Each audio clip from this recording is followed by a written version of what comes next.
Assalamualaikum warahmatullahi wabarakatuh. Nama saya Raihan Jafir Agustia, NIM saya 4312400129. Di sini saya akan mempresentasikan tentang fenomena penggunaan bahasa pergaulan di Indonesia. Di sini ada latar belakang. Menurut Kamus Besar Bahasa Indonesia, bahasa gaul sebagai dialek bahasa Indonesia non-formal yang digunakan oleh komunitas tertentu untuk pergaulan. Kosakata bahasa ini berasal dari berbagai sumber, seperti dialek Indonesia Jakarta, bahasa Prokem, bahasa daerah, dan bahasa asing. Selain itu, bahasa gaul juga menciptakan kosakata baru yang terbentuk melalui kaidah-kaidah tertentu. Bahasa gaul menggantikan penggunaan bahasa Prokem yang sebelumnya populer pada tahun 1970-an. Selain mempertahankan pengaruh sejumlah kosakata dari bahasa Binan dan bahasa daerah di Indonesia, asal-usul bahasa gaul dari bahasa ini belum tentu jelas kapan bahasa gaul ini pertama kali digunakan pada percakapan sehari-hari.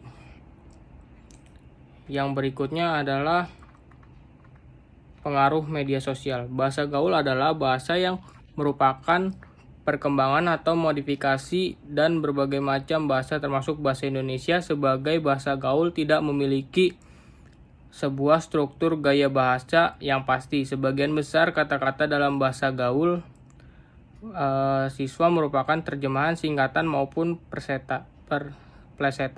Namun terkadang diciptakan pula kata-kata aneh yang sulit diacak asal mulanya. Dalam dunia media sosial ini, bahasa gaul atau bahasa informal seringkali muncul sebagai cara bagi remaja untuk mengekspresikan diri mereka dengan lebih bebas dan dengan cara yang unik. Penggunaan media sosial dan dapat berdampak besar pada perkembangan bahasa gaul di kalangan remaja.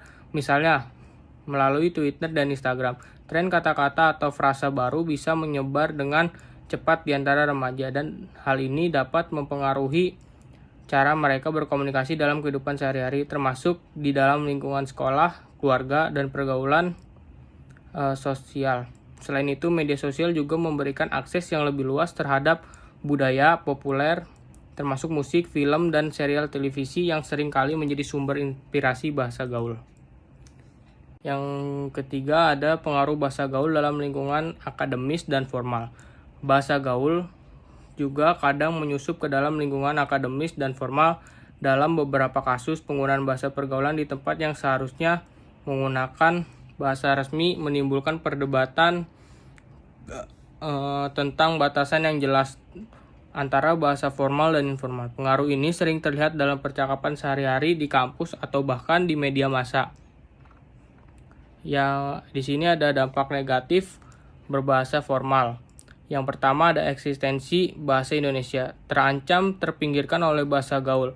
Aktivitas yang sangat erat kaitannya dengan budaya sebuah generasi. Kalau generasi negeri ini kian tenggelam dalam pudarnya bahasa Indonesia yang lebih dalam, mungkin bahasa Indonesia akan semakin sempoyongan dalam memanggul bebannya sebagai bahasa nasional dan identitas bangsa.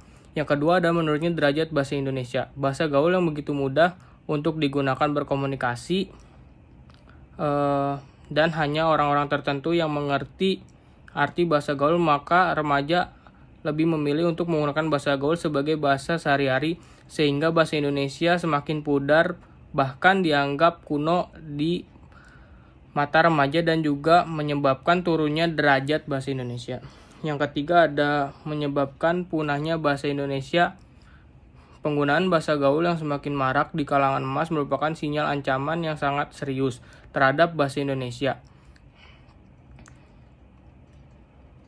Dan pertanda semakin buruknya kemampuan bahasa generasi muda pada zaman sekarang. Berikutnya ada pengaruh interaksi antar budaya. Bahasa pergaulan di Indonesia banyak dipengaruhi oleh bahasa asing, terutama bahasa Inggris yang diadopsi ke dalam percakapan sehari-hari dengan modifikasi tertentu. Kata-kata seperti sorry, thanks, guys, atau ngedate adalah beberapa contoh yang telah menjadi bagian dari bahasa sehari-hari. Selain itu, pengaruh dari budaya pop seperti musik, film, dan media sosial juga memainkan peran besar dalam membuat kosakata baru. Berikutnya ada fungsi sosial dan budaya. Bahasa gaul berfungsi sebagai alat komunikasi yang lebih santai dan akrab. Penggunaan bahasa pergaulan seringkali menandakan kedekatan atau kesamaan status sosial di antara pembicara. Dalam konteks budaya, bahasa gaul mencerminkan dinamika masyarakat urban yang terus berkembang dan menjadi bagian dari penciptaan budaya baru.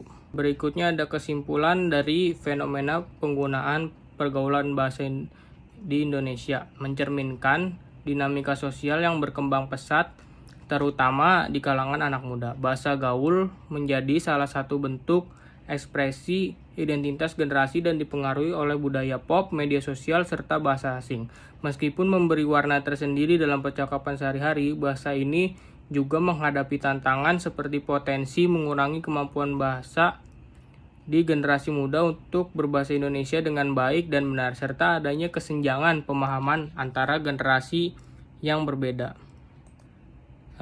Dan berikutnya adalah saran. Sarannya adalah penting bagi institusi pendidikan untuk mengajarkan bahasa Indonesia yang baik dan benar, tetapi tetap memberi ruang bagi kreativitas dalam penggunaan bahasa pergaulan. Dengan begitu, generasi muda dapat memahami perbedaan antara konteks informal dan formal, mendorong literasi media di kalangan generasi muda agar mereka dapat lebih kritis dalam memahami dan mengadopsi istilah-istilah baru dari media sosial atau budaya pop tanpa kehilangan kemampuan berbahasa resmi.